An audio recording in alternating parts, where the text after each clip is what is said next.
Noah Ford had woken up in many places throughout his life: foster homes, cramped apartments, even park benches. But waking up in the Lancaster mansion felt the most surreal. He got dressed and stepped out of the bedroom, making his way to the dining hall. As soon as he entered, the chatter died down. The Lancaster family, Charles, Olivia's father, and Liam, her brother, sat at the long, polished dining table. Olivia was seated as well, her hands resting nervously in her lap. Noah barely had time to process their cold stares before Charles spoke. "Ah, the stray finally decided to join us." Liam smirked.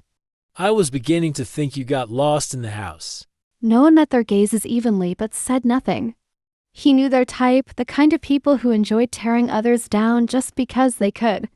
He walked over to take a seat beside Olivia, but Charles cleared his throat. "That chair is for family. You can sit there." He gestured to the farthest chair at the very end of the long table. Noah clenched his jaw, but before he could speak, Olivia did. "Dad, Noah is my husband. He should sit next to me." Charles' eyes darkened. "This is my house, Olivia. He will sit where I say." Olivia looked like she wanted to argue, but Noah placed a hand over hers briefly, a silent message. "Let it go." With quiet dignity, he walked to the distant chair and sat down, ignoring Liam's smug grin. Noah wandered the halls, trying to get used to his new life. But it quickly became clear that he wasn't just an unwanted husband, he was an unwanted presence. The servants barely acknowledged him. Some refused to make eye contact.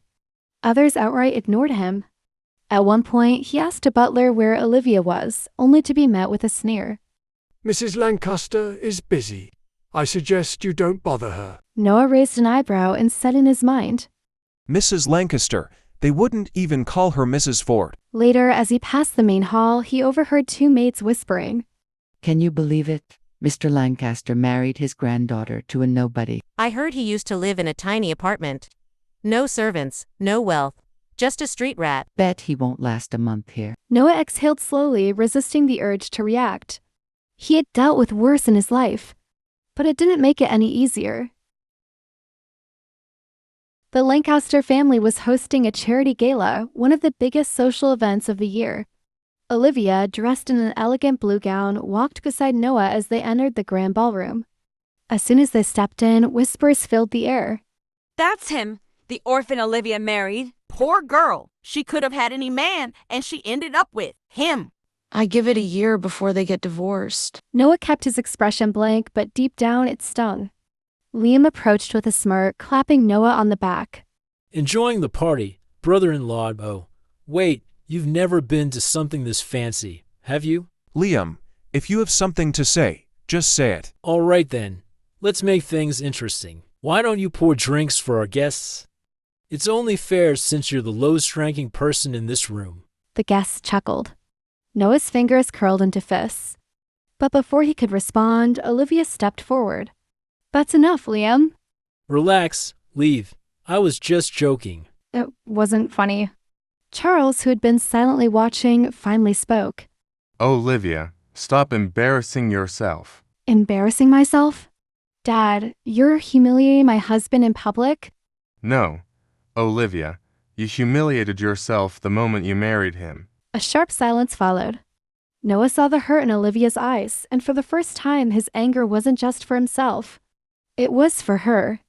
Before Olivia could say anything else, Noah placed a hand on her arm, stopping her. He shook his head slightly. "Not here. Not now." Olivia hesitated, then exhaled sharply.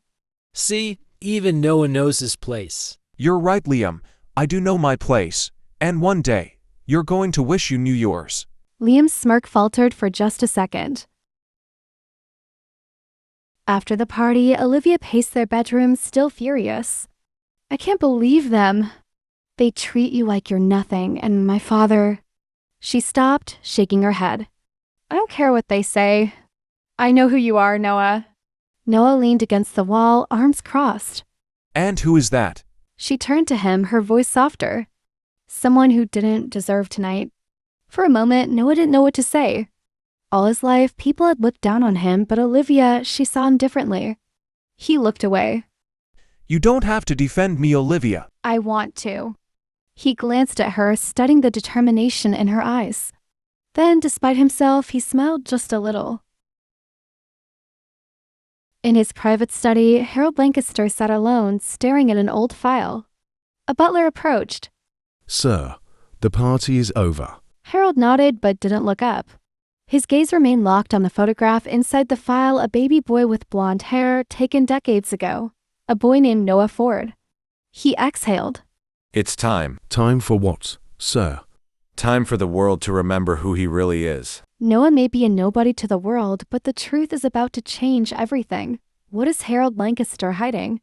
And how will Noah prove them all wrong? Stay tuned for episode 3. Subscribe and turn on notifications so you don't miss the next episodes.